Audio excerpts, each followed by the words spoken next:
DRG Kids।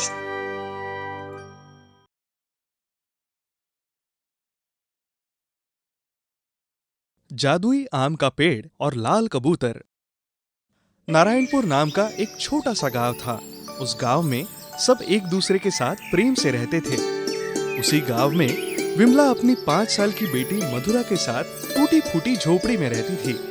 दिन भर दूसरों के घरों में और खेतों में जाकर मेहनत मजदूरी करती थी। 5 साल की मधुरा भी दूसरों के यहाँ छोटा छोटा काम किया करती थी। एक दिन मधुरा खेलते खेलते थोड़ी दूर चली गई। वहां उसे एक आम का पेड़ दिखा। मधुरा उस पेड़ को देखकर चकित रह गई, क्योंकि वो पेड़ हरा नहीं, लाल रंग का था। उस पेड़ पर एक कबूतर बैठा था। उसका भी रंग लाल था और उस पेड़ पर 2 ही आम लगे थे। मधुरा समझ नहीं पा रही थी कि ये सच है या वो सपना देख रही है। ये क्या, आम का पेड़, वो भी लाल रंग का, उस पर सिर्फ 2 आम। फिर उसने कहा, और इस पेड़ पर एक ही कबूतर, वो भी लाल रंग का।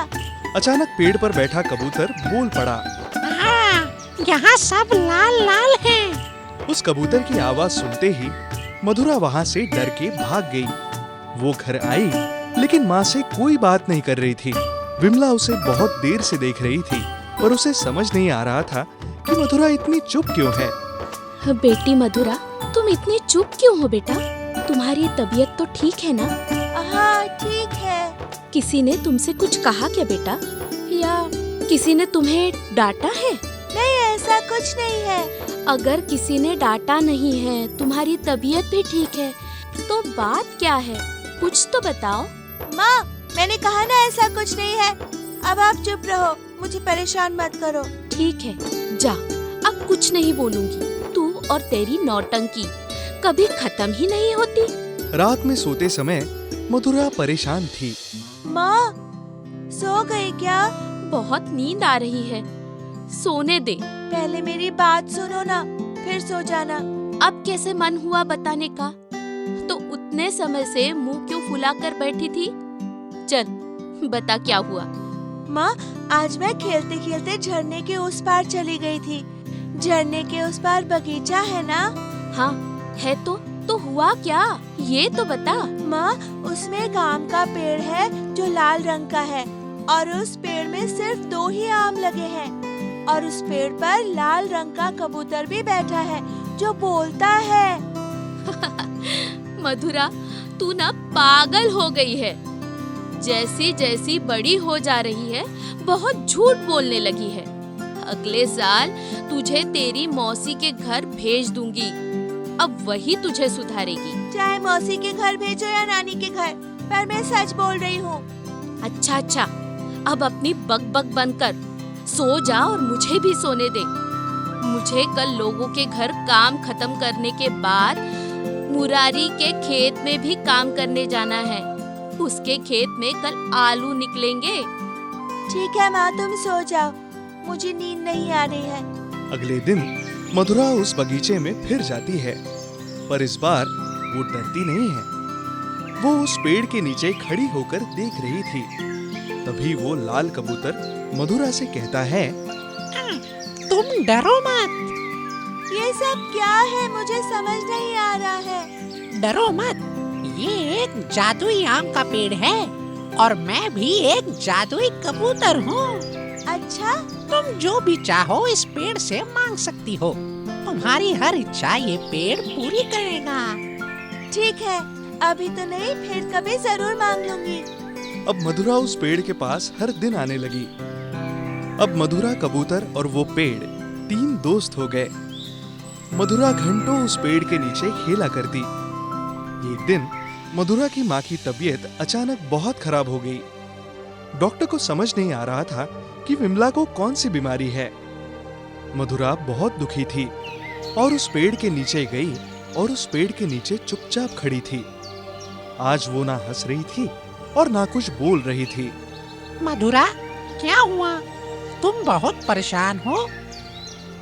हाँ, मेरी माँ की तबीयत बहुत खराब है। डॉक्टर को भी समझ नहीं आ रहा है कि क्या बीमारी है। अच्छा, ये बात है। मधुरा, तुम अपनी आंखें बंद करके इस पेड़ से आम मांगो। आम मिलने के बाद मैं तुम्हें बताता हूँ क्या करना है। ठीक है। इस आम में अमृत है।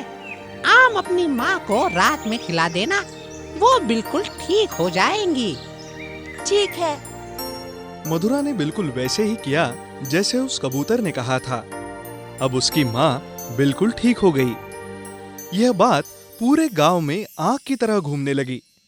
ये खबर उस डॉक्टर तक भी पहुंची जो मधुरा की माँ का इलाज कर रहा था। हैं? ये कैसे हो गया? विमला के बचने का तो कोई रास्ता ही नहीं था। आखिर ये चमत्कार हुआ कैसे? तभी डॉक्टर की पत्नी ने कहा, विमला की बेटी ने उसे ठीक किया है। लेकिन वो बच्ची तो 4 साल की है, वो कैसे ठीक कर सकती है? पता नहीं, पर हर किसी की जुबान पर यही बात चल रही है कि जो काम डॉक्टर नहीं कर पाया वो 4 साल की बच्ची ने किया है। डॉक्टर मधुरा के घर जाता है और विमला से पूछने की कोशिश करता है कि वो ठीक कैसे हुई। विमला उस डॉक्टर को बताती है कि उसकी बेटी ने कोई आम खिलाया था उसे, जिसके कारण वो ठीक हो गई थी। कुछ भी मत बोलो विमला। सच में डॉक्टर साहब? तभी वहाँ मधुरा आ जाती है।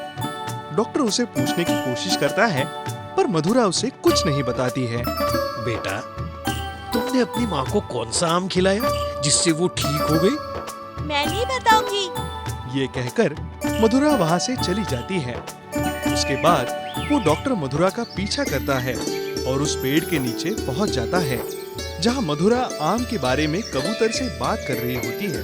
पता है, वो डॉक्टर मुझसे आम के बारे में पूछ रहे थे, लेकिन मैंने कुछ नहीं बताया। तुमने अच्छा किया। मधुरा वहाँ से चली जाती है। तब डॉक्टर उस कबूतर से कहता है, मुझे वो आम दे दो जो मधुरा को दिया था। लेकिन तुम्हें क्यों आम चाहिए? मधुरा ने अपनी माँ के लिए आम मांगा था। अरे, मुझे अपने मरीजों के लिए चाहिए। ठीक है, तुम इस पेड़ के नीचे खड़े हो जाओ और अपनी आंखें बंद करके मांग लो। डॉक्टर ने वैसे ही किया। उसे भी आम मिल गया। इस आम में अमृत है। ये सुनते ही डॉक्टर वहाँ से जाने लगता है। रुको, कहाँ जा रहे हो? पहले समझ तो लो उसका इस्तेमाल कैसे करते हैं। हाँ हाँ ठीक है, जल्दी बताओ, मेरा समय मत खराब करो। रात में ये आम तुम अपने मरीजों को खिला देना। ठीक है। ये कहकर डॉक्टर वहाँ से चला जाता है और घर आकर सोचता है, ये अमृत वाला आम मैं मरीजों को क्यों खिलाऊं? मैं खुद खाऊंगा और अमर हो जाऊंगा। ये सोचकर उसने आम खुद ही खा लिया। लेकिन आम खाने के बाद वो मर गया। चारों तरफ शोर मचा था। डॉक्टर की पत्नी बुरे तरह से रो रही थी। अरे रे, ये देखो क्या हो गया। यह बात जब मधुरा को पता चली तो वो सीधा उस पेड़ के नीचे गई। उसने कबूतर से कहा, देखो, तुम मेरे दोस्त हो, इतना बुरा काम मत करो।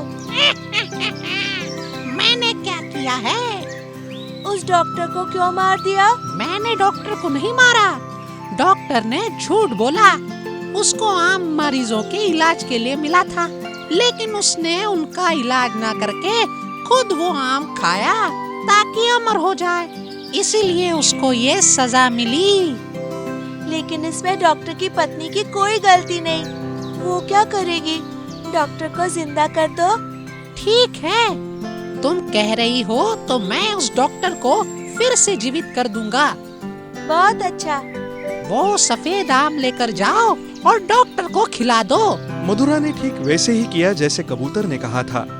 डॉक्टर जीवित हो उठा। उसे अपनी गलती का एहसास हुआ और उसने कसम खाई कि वो कभी भी कोई गलत काम नहीं करेगा। मधुरा, बेटा मुझे माफ कर दो। मैं अब कभी ऐसा काम नहीं करूंगा। डॉक्टर और उसकी पत्नी ने मधुरा का आभार माना और फिर कभी कुछ गलत नहीं किया। पूरा गांव मधुरा और उसकी माँ विमला का सम्मान करने लगा।